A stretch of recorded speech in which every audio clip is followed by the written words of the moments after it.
ये कहानी राहुल और सोनिया की है, तो चलिए शुरू करते हैं। राहुल और सोनिया दोनों एक साथ एक ही कॉलेज में पढ़ते हैं। राहुल के घर की आर्थिक स्थिति ठीक नहीं है, वह एक गरीब मध्यम वर्गीय परिवार से है और दूसरी ओर सोनिया के डैडी एक बड़े और कामयाब बिजनेसमैन हैं। राहुल अपने घर से दूर यहाँ पढ़ाई करने आया है और हॉस्टल में रहता है, पर सोनिया अपने मम्मी डैडी के साथ रहती है।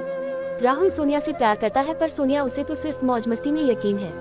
वो लड़कों से दोस्ती सिर्फ समय काटने और उनके साथ घूमने फिरने के लिए करती है, लेकिन राहुल तो दिन रात सोनिया के ख्यालों में खोया रहता है।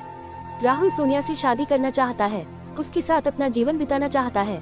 राहुल ने शादी की बात छेड़ते हुए सोनिया से कहा वो अपने डैडी से उसके बारे में बात करे और फिर दोनों शादी करके घर बसाए। आज राहुल सोनिया से फिर मिलने वाला है, देखते हैं आगे क्या होता है।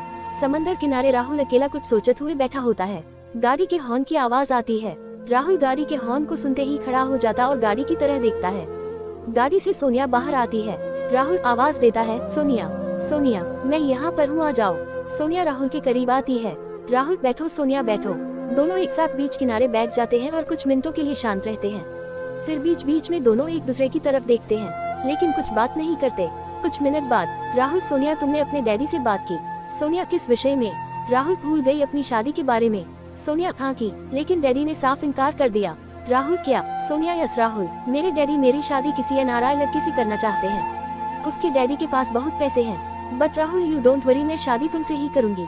बस एक बार तुम्हारी इंजीनियरिंग की पढ़ाई पूरी हो जाए और फिर तुम्हें कोई अच्छी सी नौकरी मिल जाए, फिर देखना मैं तुम्हें डैड के पास खुद लेके जाऊंगी। राहुल, नहीं सोनिया, शायद ये हो नहीं सकता क्योंकि अब मेरा मन पढ़ाई में नहीं लगता। बस अब दिन और रात तुम ही मुझे नजर आती हो। लेकिन मैं जानता हूँ सोनिया, मेरे माँ बाप ने मुझे यहाँ पे पढ़ाई के लिए भेजा है, लेकिन अब मैं तुमसे और दूर नहीं रह सकता।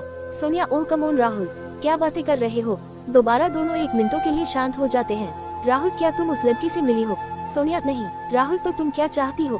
सोनिया, मैं तो तुम्हें ही पसंद करती हूँ, लेकिन अगर हमने भाग के शादी भी कर ली तो क्या खाएंगे, कहाँ रहेंगे? और तुम बेरोजगार भी हो, and you have no job no money.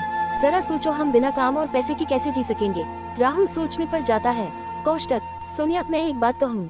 Rahul, क्या? सोनिया, हमारे घर वाले तो हमें एक होने नहीं देंगे, बट हम जीते जी एक तो हो नहीं सकते, तो क्यों ना हम मर के एक हो जाए? Rahul, you mean suicide? Rahul, yes. Rahul, are you gone mad? क्या इन सब से तुम्हारे मम्मी डैडी को डैक नहीं होगा?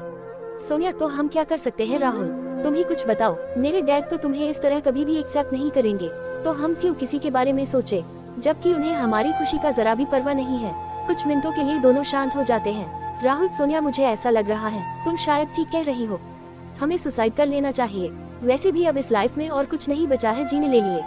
दोनों एक दूसरे का हाथ थामे समंदर के किनारे खड़े हो जाते हैं और एक दूसरे को गले लग किस करते हैं, और फिर एक दूसरे से अलग होते हुए राहुल सोनिया का हाथ थामकर जैसे ही समुद्र में छलांग लगाने की कोशिश करता है, सोनिया उसे रोक लेती है।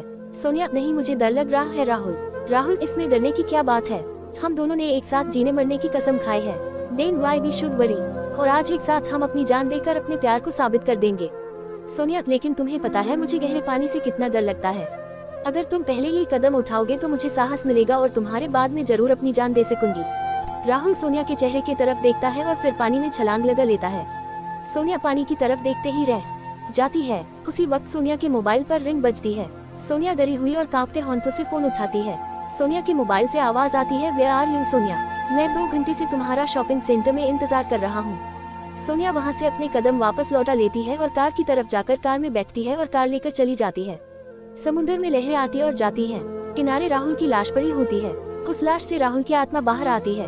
वह आत्मा राहुल की लाश को गौर से देखती है और अपने करीब करीब सोनिया को खोजती है, लेकिन सोनिया वहाँ नहीं मिलती है और फिर आत्मा शहर की तरफ निकल पड़ती है।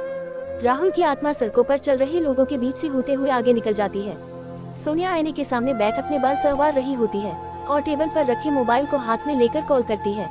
सोनिया, तुम डिनर पर आ रहे हो ना? उसी समय राहुल की आत्मा सोनिया के कमरे के पास आ जाती है और बंद डोर से आर पार होते हुए सोनिया के पास आकर खड़ी हो जाती है। सोनिया, तुमने अपने वेडिंग कार्ड्स देखे? कितने अच्छे हैं ना? मुझे तो बड़ी बेसब्री से उस दिन का इंतजार है जिस दिन हमारी शादी होगी। राहुल की आत्मा सोनिया को अपना एहसास कराने के लिए उसे छूता है। उसके हाथ हवा में ही रह जाते हैं। भरपूर कोशिश के बाद वह अपने आप को साबित नहीं कर पाता है और फिर उसे एहसास होता है कि वह मर चुका है। लाख कोशिशों के बाद भी राहुल अपने आप को सोनिया के सामने महसूस नहीं कर पाता है और राहुल की आत्मा के आंखों में आंसू होते हैं और वह रोते हुए कमरे से बाहर निकल जाता है। राहुल दोबारा दौड़ते हुए समंदर किनारे अपने लाश के पास जाता है और उसके करीब बैठ उसे छूने की कोशिश करता है, लेकिन उसे छू नहीं पाता है और फिर वह जोर जोर से चिल्लाकर रोने लगता है। लेकिन शोर मचाते समंदर के सामने उसकी आवाज किसी को भी सुनाई नहीं पड़ती है। एक दिन जब हुआ इश्क का एहसास उन्हें, यूं हमारे पास आकर सारा दिन रोते रहे।